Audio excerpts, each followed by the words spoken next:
Hi everybody. It's like 4 in the morning, something like that, ish. I apologize for the fans. I'm not turning them off. Um, no, Nobody interacts with these videos and posts much. I mean, clearly there's half a dozen of you watching some of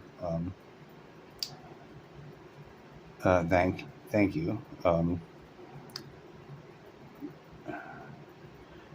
don't know how many of you are tracking what's been going on with me in the sleeping in here in the toxic air. This apartment really is just toxic, and I really do have to move because me and the cats we're not healthy here.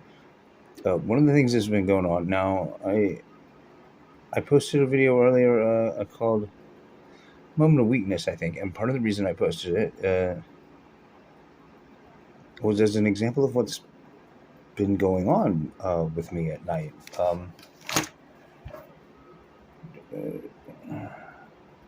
Well, first of all, it's worth reiterating. It's pretty much mold in here that's making this place so unhealthy, but it might not be all there is. There might be, I don't know, some kind of gas or something. I don't know. In any case, first I was having so much trouble breathing that I couldn't get any sleep at night. I started taking cold medicine.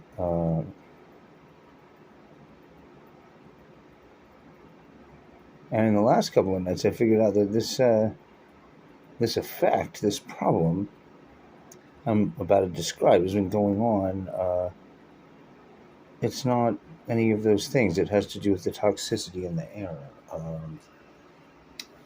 The upshot of it is that somewhere along around midnight to 6-ish, the insomnia hours,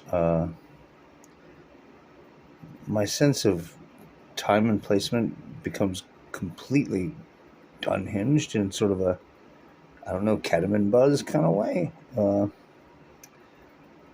become uncertain as to whether I'm asleep or not. And at some point during that stretch, I become overwhelmed by negativity. That is, often during this stretch of the night, I find myself just howling on the floor or crying or yelling.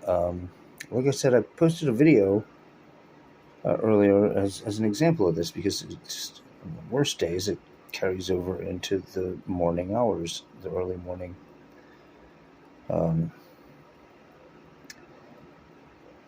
I can feel it, the toxicity sort of rising in me right now in my lungs. Now, last night, I've made a point of getting as much air as possible. I keep going out. Just now, I tried to go out and walk to the nearest store. It's a couple miles away. Just to get candy and soda, tobacco, just to get an excuse to get out and get some fresh air. Feel too sick and exhausted to do it, but that actually is part of what I'm getting at. I mean, I don't feel good right now. I'm not unhinged from time and space, but what I'm feeling is part of the precursor set of symptoms or responses, reactions, to the part where I've lost track of what I was doing and lost track of whether I was asleep and find myself doing things like wandering around in the street out front crying really loudly, wondering where my glasses are, and just sitting down or lying down on the pavement wherever I happen to be out there. It's really strange. It's just deeply, deeply strange. And, well, yeah, I mean, stay on top of stay on top of it. And like the upshot of that, part of the upshot of that is that any actual rest I get has to come later in the day. But that also seems weird to me. And this is actually why I wish more people were watching these and interacting, because I'm wondering, is there some, did the mold or some other element that is toxic, is there some reason it would peak overnight from midnight to 6, centering around the witching hour? Not that I'm being superstitious about it, but like, is there? Because if it's just fungus, if it's just the mold,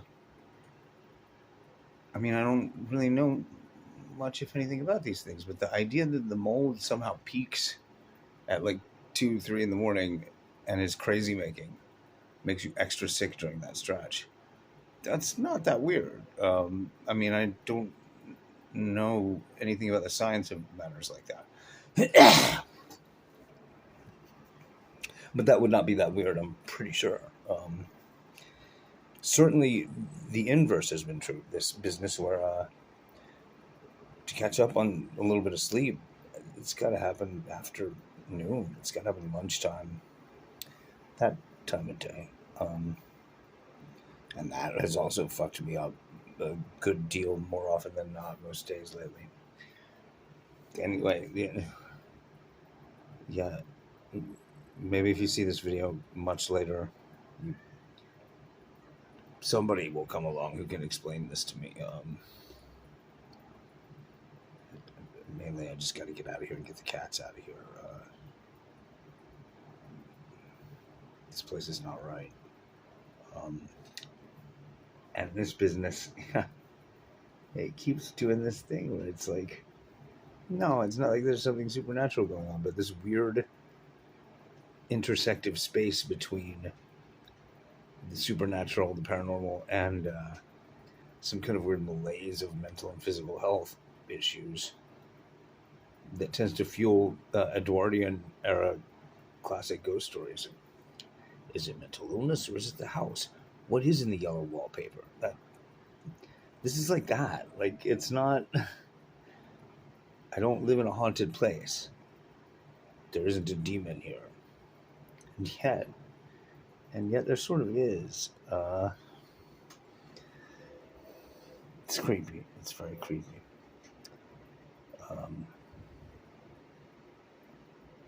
Yeah, I don't like it at all. I gotta get the fuck